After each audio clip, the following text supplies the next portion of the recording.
As we step into today's story, make sure you're not alone.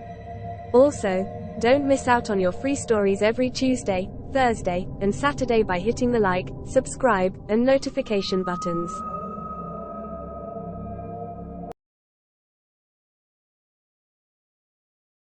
Entering the faculty room, the janitor, Peter, was surprised by the entire administration's gesture as they threw him a surprise farewell party. Peter, who is about to retire after an impressive 30-year tenure at the primary school, is now 65 years old.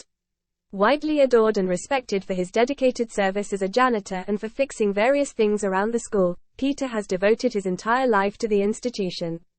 When asked about his post-retirement plans, Peter shared that he intends to go on a journey to travel around the world. This news brought joy to everyone in the faculty, celebrating the well-deserved next chapter in Peter's life after his long and commendable service to the school. During a class session, as the teacher, Ms. Patterson, was writing on the board, a 7-year-old girl fell from her chair, crying.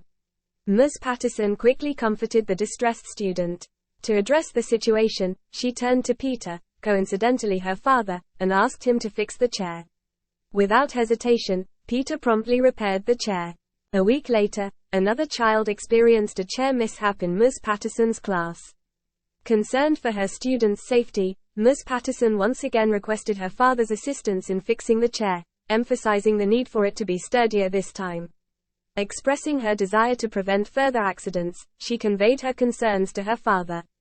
In response, her father remarked, "I always ensure proper repairs, but most of the chairs in this school are old. The management should consider investing in new chairs instead of relying on me to fix them repeatedly. The old chairs are stored in the aging building. I occasionally retrieve one from there. Perhaps you should urge the management to dismantle the old school building instead of letting it decay. It might be a good opportunity to advocate for modern facilities.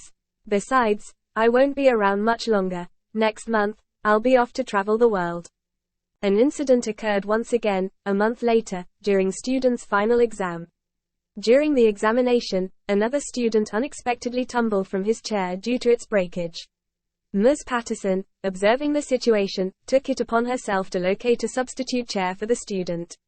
Unfortunately, she can't find a replacement. She decided to go into the old school building where she believed abandoned chairs might be found. As she made her way to the decrepit structure, a chilling sensation ran down her spine, evoking memories of her childhood.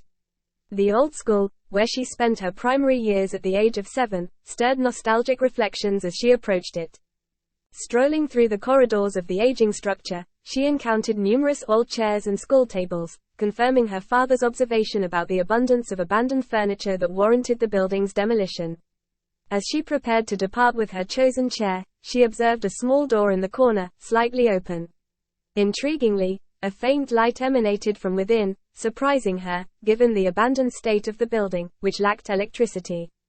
She approached the small door and attempted to open it. The room turned out to be vacant, with the observed light filtering in through an open window, courtesy of the sun.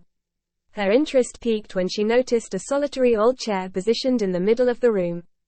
As she read the cursive handwriting on the table attached to the chair, declaring, "Micah and Michelle, friends forever," her head turned, and her heart raced. The chair belonged to her best friend, Micah, triggering lots of memories from when Micah mysteriously disappeared at the age of 7, leaving the entire village in shock. A week later, Peter returned from his vacation with news that he had decided to move to another country for retirement. Upon visiting his daughter in the school, he found her in a classroom, sitting alone in an empty room. She's sitting in a chair placed in the center, patiently awaiting her father's arrival. The father, growing curious about the situation, inquired about the whereabouts of everyone. Ms. Michelle Patterson informed him that the classes had been suspended for over a week. She then brought up the memory of her best friend, Micah, who had gone missing and was never found. Ms. Patterson reminded her father of his involvement in the search for Micah and questioned whether he remembered the daughter of her teacher, the one he admired more than her mother, leading to arguments at home. Tragically, Micah's mother took her own life because her daughter was never being found. Her father, the former janitor of the school, Peter, was quiet. Miss Michelle Patterson said, "I found my best friend, Micah, and I now know what happened to her on that day. I remember, Dad, she never walked with me. I went home alone that day because she returned to school to get her teddy bear toy. You made me lie to the police. You instructed me to tell the police that I was the last person with her. We walked home together, and I saw her to her house, confirming that she made it home that day. That's what you told me to inform the police. Michelle vividly remembered that evening when her father arrived home late, triggering an argument between her parents. She also witnessed her father burying a garbage bag in the backyard. I know now what happened. You killed her, you locked her in that small room and leave her there.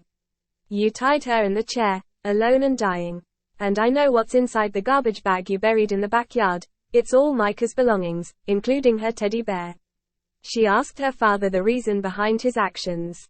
His response was that her mother held a strong dislike for him.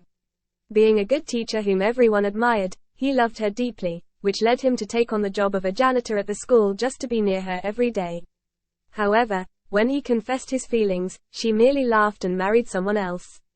The little girl, Micah, served as a painful reminder of the hatred he felt from her mother. In his twisted mind, he believed they both deserved to die.